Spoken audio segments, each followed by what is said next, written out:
All right, what I'm going to be making here, I should have started the video earlier, is a sugar cookie recipe that my mom gave me from my great-grandma. And all my nieces and nephews that want this recipe, and anyone else that sees this video, can learn from it. I'll put the ingredients in the description below. And I already got a late start. What's in here is, let's see, sugar. Got some of it there. I still have to put more in. And half a cup of butter and half a cup of Crisco. And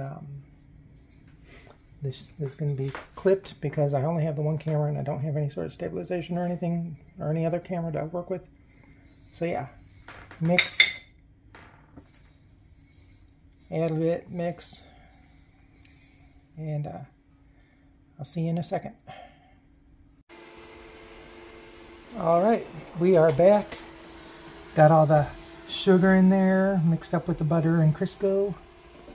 Now I'm going to be adding the egg in. I cracked those open separately and mixed them up separately to make sure I didn't get any eggshells in there, and got it all mixed up good. So yeah, this is a very simple step. Just throw those in and mix it up, and I will see you shortly because, once again, I don't have 3 hands, so I got to stop this. Alright, things are progressing along. Adding the vanilla in with the stuff I've already mixed up.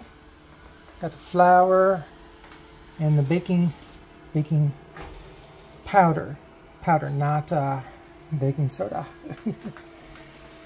So I just get that mixed in and then blend these all in, and then I need to let it sit and refrigerate for at least 3 hours. Woohoo! I am on my way to having sugar cookies.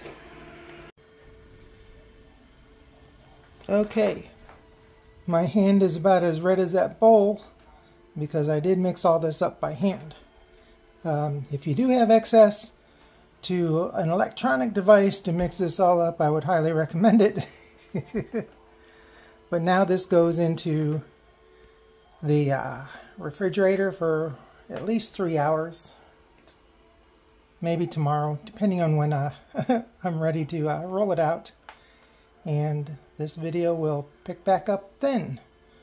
So, in a bit. Okay, I am back. Got flour here. It is the next day because I was tired yesterday.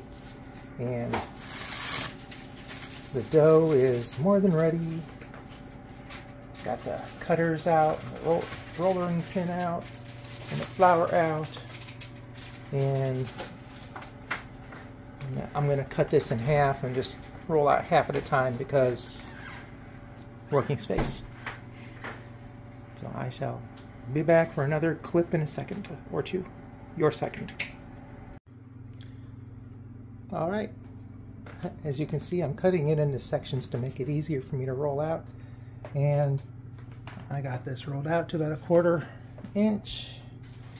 And apparently I used way too much flour on the surface, but that's okay. And I shall use the cutters that my mom gave me and do those, and then put them on the sheet, and then bake them at 400 for 8 to 10 minutes, or however long the recipe called for, because I can't remember it right offhand. Alrighty. Okay, got cookies on here for a 12, and I got them all cut out of here. Next step, put the cookies in the oven and roll this all back up and roll it back out to cut more cookies out of it, because none of that is waste. Don't forget that. Roll it up, cut more cookies.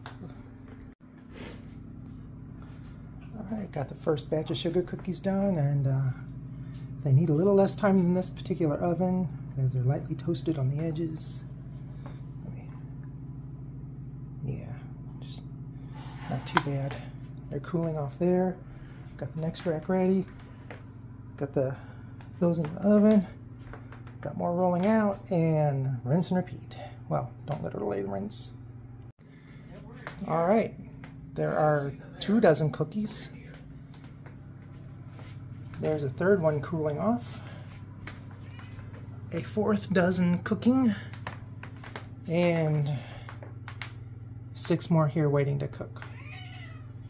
And a cat that thinks I need to give him attention, but I'm not. And so that made 4.5 dozen out of, and the recipe said up to 5,000 depending on the Turing. You do not want to touch your nose there, no. That's Turing. Hello Turing, you're in the video. Congratulations, you're a star. Alright, the last thing to do with 4.5 dozen cookies is to throw some frosting on them. I bought the store-bought instead of making homemade stuff because it was just easier. But I forgot the little pipette things that screw into the top, so I'm going to have to suffer without making them fancy. Oh darn it. This will work for me. 4.5 dozen cookies, lots of frosting. Yay. I hope you guys enjoy it too. Well, when you make yours.